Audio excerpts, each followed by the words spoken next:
Hello friends, எல்லோரும் நல்லா இருக்கீங்களா? நான் இன்றைக்கி இடியப்ப மாவில் கொழக்கட்டை செய்ய போகிறேன். வாங்க எப்படி செய்கிறதுன்னு பார்க்கலாம். அதுக்கு நான் முதல்ல அடுப்பை பற்ற வச்சுருக்கேன். அப்புறமா ஒரு பாத்திரத்தில் கொஞ்சமாக தண்ணி வச்சுருக்கேன். தண்ணி நல்லா கொதித்ததும் அடுப்பை ஆஃப் பண்ணிடலாம்.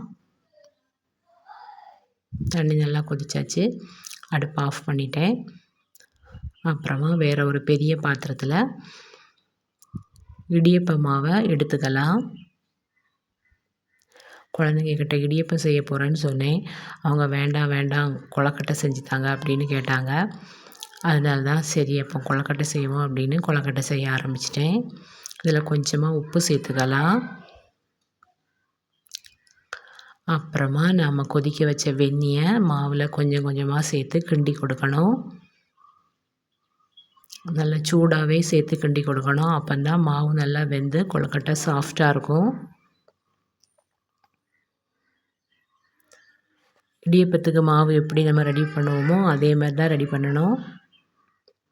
வெந்நீர் சேர்த்து நல்லா கிண்டி கொடுத்து கொஞ்சம் நேரம் அப்படியே விட்டுறணும். சூடு போனதுக்கு அப்புறமா அதை நம்ம பிசைய ஆரம்பிக்கணும். ஒரு சின்ன கிண்ணத்தில் கொஞ்சமாக எண்ணெய் எடுத்துக்கலாம்.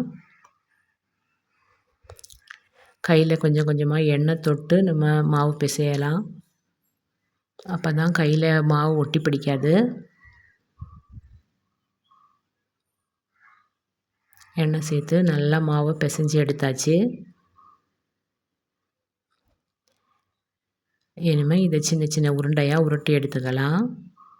நம்ம சப்பாத்திக்கு எப்படி மாவு உருண்டை பிடிப்போமோ அதே மாதிரி சின்ன சின்ன உருண்டையாக பிடிச்சி எடுத்துக்கலாம்.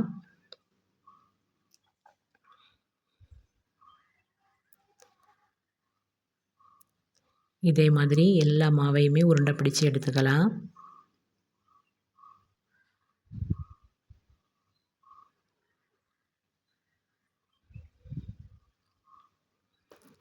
எல்லா மாவையுமே உருண்டை பிடிச்சாச்சு. இனிமேல் கொஞ்சம் தேங்காய் துருவல் எடுத்திருக்கேன். அப்புறமா கொஞ்சம் சர்க்கரை எடுத்திருக்கேன். இந்த சர்க்கரையில் கல் தூசி எதுவுமே இருக்காது.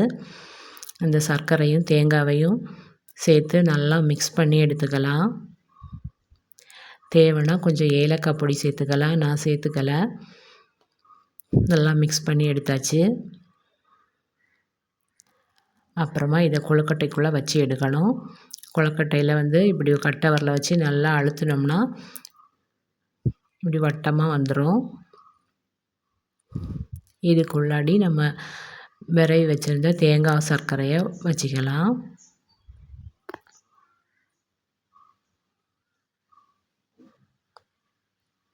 வச்சு இதை நல்லா மூடி உருட்டி எடுத்துக்கணும்.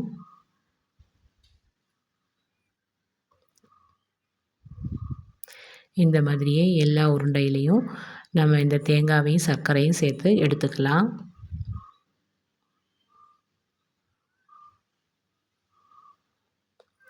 எல்லா உருண்டையுமே ரெடி பண்ணியாச்சு. இனிமேல் இதை வேக வச்சு எடுக்க வேண்டியதுதான்.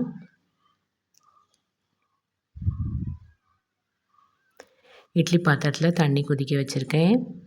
தண்ணி கொதிச்சாச்சு. முதல்ல அடித்தட்டை வச்சுருக்கேன். இதில் கொஞ்சம் கொழுக்கட்டையை அடுக்கி வச்சுருக்கேன். அப்புறமா மேல் தட்டை வச்சுருக்கேன். இதுலேயும் கொழுக்கட்டையை அடுக்கி வச்சுக்கலாம். அப்புறமா இதை மூடி போட்டு மூடி வச்சாச்சு. ஒரு 20லேருந்து 25 நிமிஷம் நல்லா வேகணும். 25 நிமிஷம் ஆயாச்சு. இப்போ நம்ம திறந்து பார்க்கலாம். கொழுக்கட்டை சூப்பராக வெந்துடுச்சு.